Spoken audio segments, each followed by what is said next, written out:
जब हम एग्जाम देते हैं तो बहुत छोटी छोटी चीजें होती है जिनका आपको ध्यान रखना चाहिए, बहुत ऐसी गलतियां होती हैं जो जनरली स्टूडेंट्स करते हैं, तो इन चीजों का आप ध्यान रखिए ताकि आप एग्जाम में और अच्छा स्कोर कर सकें। वन बाय वन हम हर एक मिस्टेक को डिस्कस करेंगे। सबसे पहली है that you do not read question paper properly. ये कॉमन एरर, ये बहुत ही ज्यादा कॉमन मिस्टेक है जो हर एक स्टूडेंट कर लेता है कि जब आप क्वेश्चन पेपर पढ़ते हैं और जब आप उस क्वेश्चन से वैल्यूज अपने आंसर शीट में नोट करते हैं तो पक्का आप उसमें गलती करते हैं। तो उस चीज का ध्यान रखिए, क्योंकि अगर आपने गलत वैल्यू नोट की है तो आपको मार्क्स नहीं मिलेंगे। तो ये सबसे कॉमन और सबसे बड़ी मिस्टेक है जो आपको नहीं करनी है।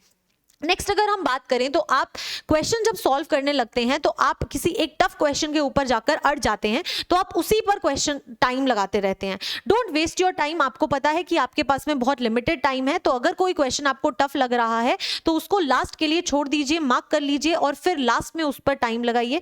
अगर आपने पहले ही कोई ऐसे क्वेश्चन को शुरू कर दिया जो आपसे नहीं हो रहा है तो आप अपना कॉन्फिडेंस लूज कर देंगे और फिर आप जो ईजी क्वेश्चन है वो भी नहीं कर पाएंगे। तो ये गलती बिल्कुल नहीं करनी है। अगर कोई भी क्वेश्चन ऐसा लग रहा है कि नहीं हो सकता, उसे रोक छोड़ दीजिए, बाद में करेंगे तो पक्का वो आपसे हो जाएगा। नेक्स्ट अगर हम बात करें तो नॉट ड्राइंग डायग्राम्स और फ्लो चार्ट वेयर नीडेड। अब एग्जाम पेपर को आप किस तरह से प्रेजेंट करते हैं वो बहुत ज्यादा मैटर करता है। एग्जामिनर आपके एग्जाम पेपर को देखकर ही एक आइडिया लगा लेता है कि ये कैसा स्टूडेंट होगा और उसी के बेसिस पर वो आपको मार्क्स देता है।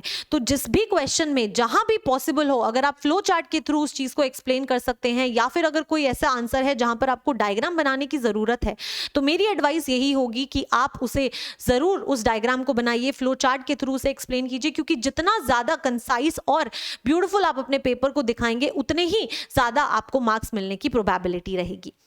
नेक्स्ट अगर हम बात करें तो टेकिंग टू मेनी ब्रेक्स। अब बहुत बार बहुत सारे स्टूडेंट्स क्या होते हैं, जब एग्जाम पेपर लिख रहे होते हैं तो ब्रेक्स बहुत ज्यादा लेते हैं। 2 क्वेश्चन कर लिए उसके बाद में रेस्ट करने लग जाते हैं। डोंट फॉरगेट कि आपके पास में लिमिटेड टाइम है, तो आपको बहुत ज्यादा ब्रेक्स नहीं लेने हैं। यस, ब्रेक लेना जरूरी है, तो 10 या 15 क्वेश्चन डिसाइड कर लीजिए कि जब मैं इतने क्वेश्चन कर लूंगा या कर लूंगी तो उसके बाद में रेस्ट करूंगा।